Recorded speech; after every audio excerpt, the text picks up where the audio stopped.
Hello guys, in this video I am going to show you how to edit your profile in the Deckee application.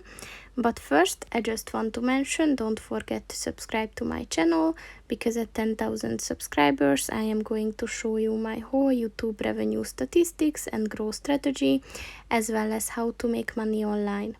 Let's jump into it. First of all, open the application on your phone.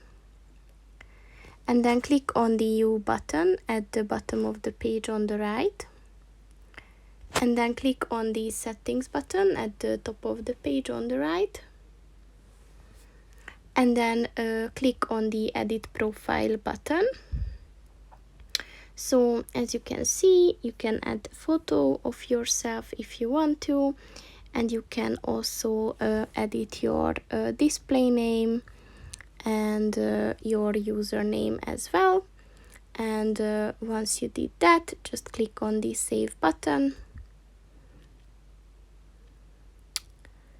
and your settings are updated. So that's pretty much it for this video, guys. See you in the next one.